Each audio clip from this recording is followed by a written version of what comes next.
You've been watched. Not online, not by a camera, by an animal that has been living in the hills above your city for years, studying the trails you hike, the routes you run, the hours you move. The mountain lion does not announce itself. It does not display. It does not give you the moment of recognition that every other predator encounter allows. It attacks from behind, from above, targeting the back of the skull. There are an estimated 30,000 mountain lions in the United States. They inhabit the edges of Los Angeles, Denver, Salt Lake City, Seattle. Hikers, runners, and cyclists move through their territory every single day without knowing they are being observed. Most of them make it home. Most of them. This is why you should be terrified of the mountain lion. Let's start with what a mountain lion actually is, because the image most people carry is wrong. A fully grown male weighs between 130 and 220 pounds.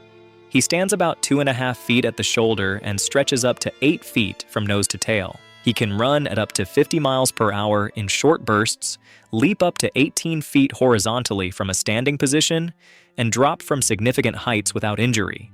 His hind legs are disproportionately powerful, longer than his front legs, coiled for explosive launches from elevated positions. The mountain lion does not chase prey. It gets above it. It waits, and then it drops. The killing mechanism is specific and consistent.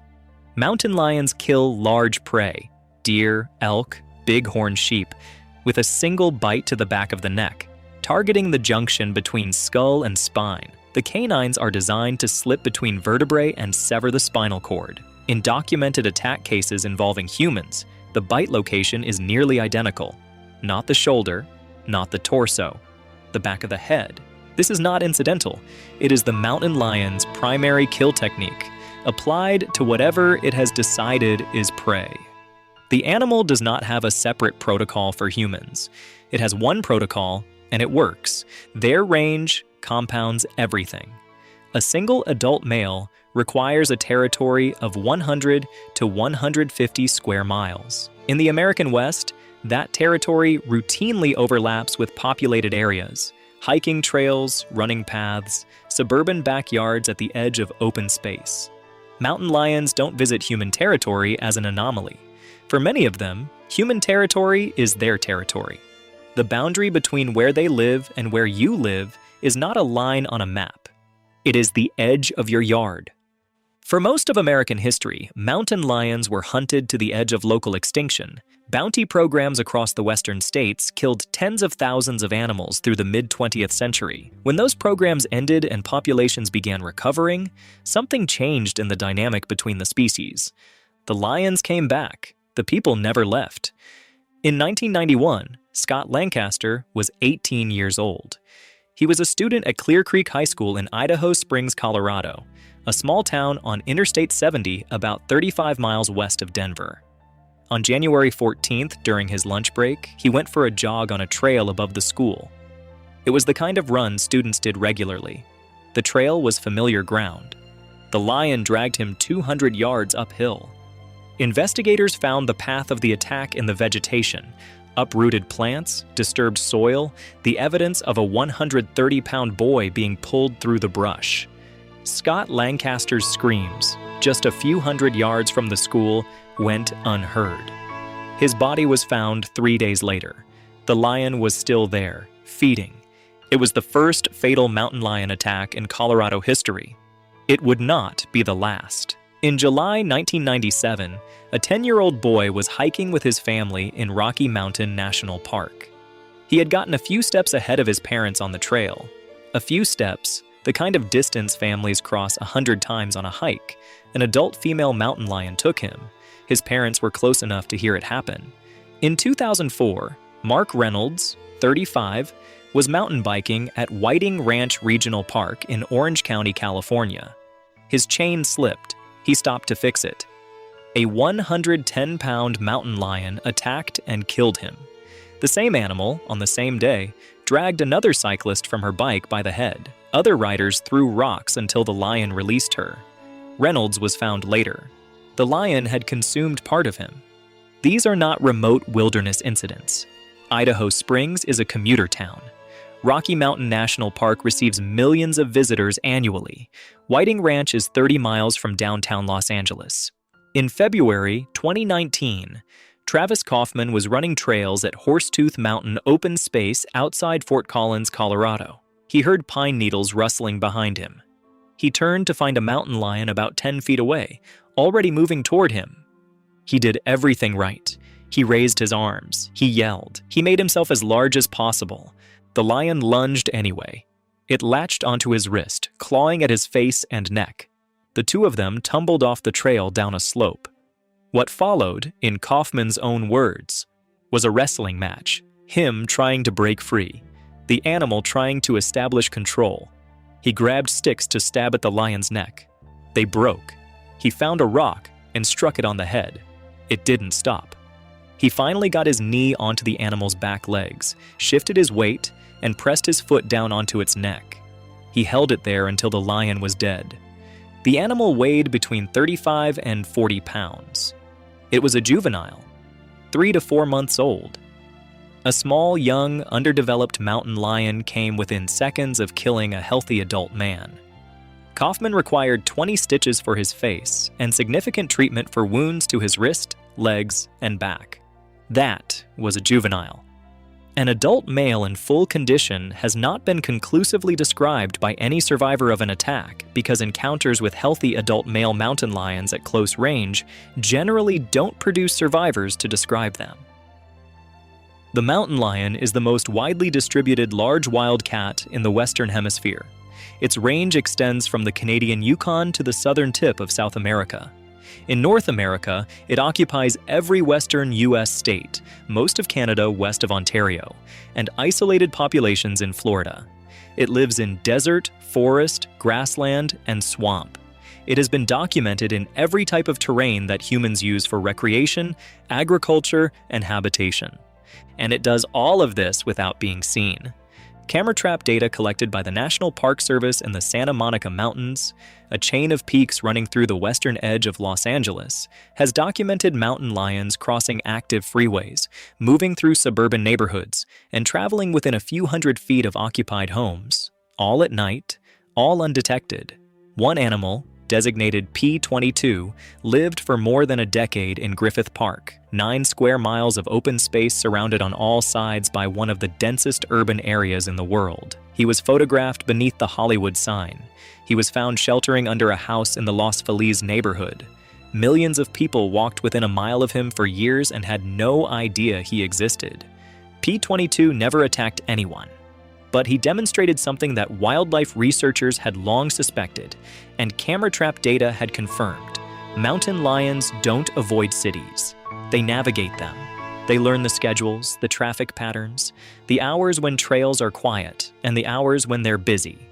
They move through the spaces between human activity with a precision that, once you understand it, is difficult to think about without unease. The mountain lion you don't see is not the mountain lion that isn't there. Understanding why mountain lion attacks have increased requires understanding how the animal hunts and why humans trigger the wrong response. Mountain lions are ambush predators. The entire architecture of their body, the compressed rear legs, the flexible spine, the silent paw structure, is designed for one thing: closing distance without detection and delivering a single decisive strike before the prey can react. They do not chase, they position. They study movement patterns and wait for the moment when the angle is right, the distance is right, and the target is isolated. Runners trigger this response. Cyclists trigger this response. Children trigger this response. The movement pattern of a human jogging alone on a trail, rhythmic, forward-facing, predictable, is a near-perfect imitation of prey behavior.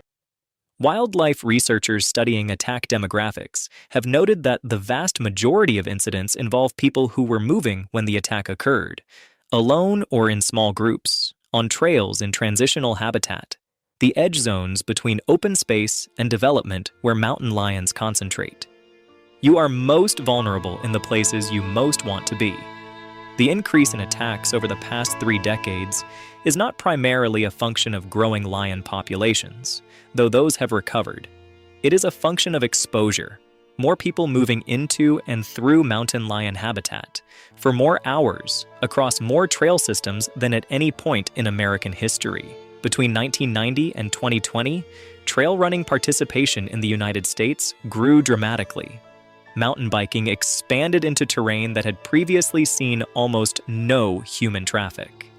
Every trail system that opened brought more people into territories that mountain lions have occupied for centuries. The lions didn't move toward us.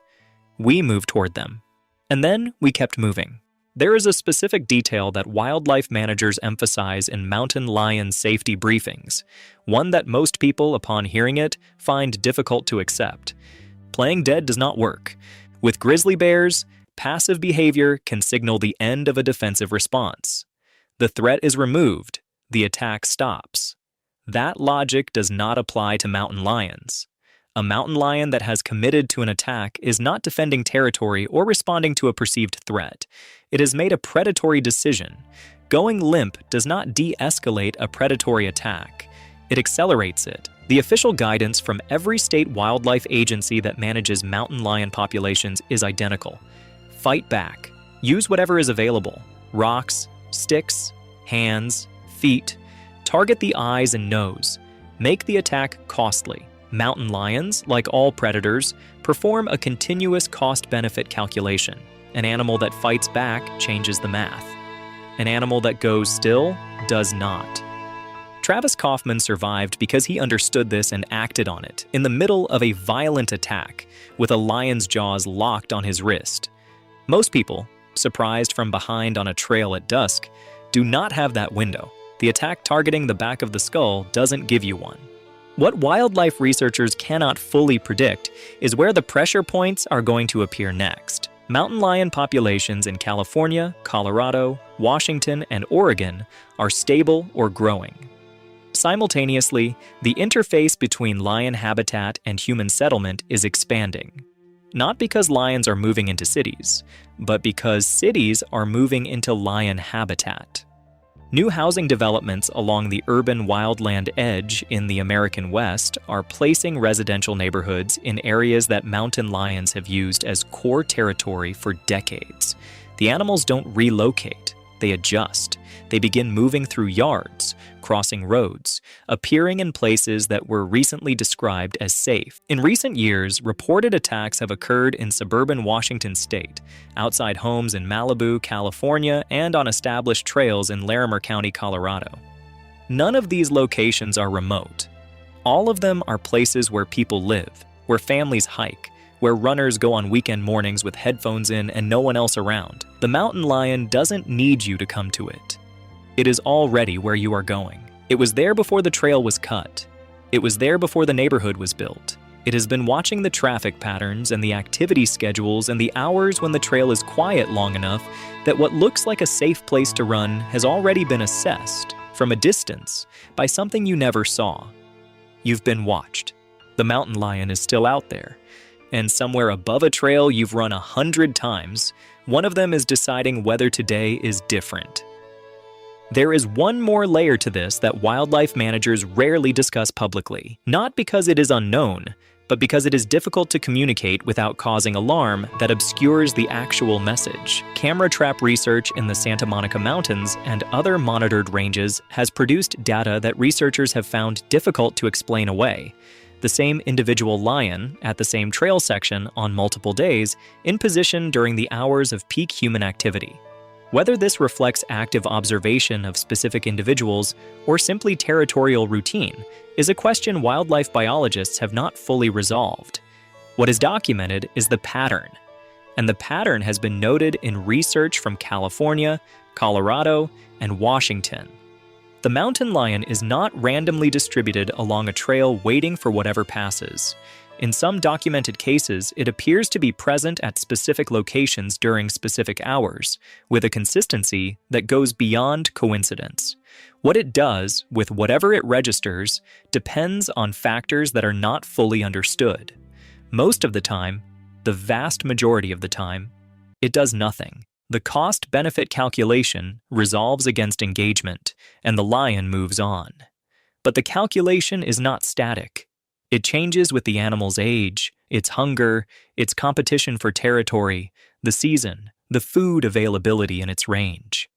A lion that was present at the same trail section for 2 weeks without acting is not a lion that has decided the trail is safe. It is a lion that has not yet acted. That distinction matters more than it might seem. The mountain lion at the edge of your trail system is not a fixed threat that you can assess and classify. It is a dynamic one, an animal conducting an ongoing evaluation that you are not aware of and cannot monitor, in terrain designed to conceal it, using senses that outclass yours in every relevant category. The trail feels safe because you have run it before. That is not the same thing as it being safe. The last thing most attack victims report is that nothing seemed wrong. The trail was familiar. The light was normal. There was no sound that didn't belong. No sudden movement in the brush. No feeling of being watched. Just the trail. And then not just the trail. The first line of this video told you that you've been watched. That's not rhetorical. Every trail system in the American West with confirmed mountain lion activity has camera trap data showing lions present during human activity hours, watching the patterns, in position, making whatever calculation they make before they decide what to do next.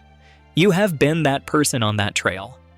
30,000 of them, in 41 states, in the hills above your city, on the trail you ran this morning. They saw you, you didn't see them,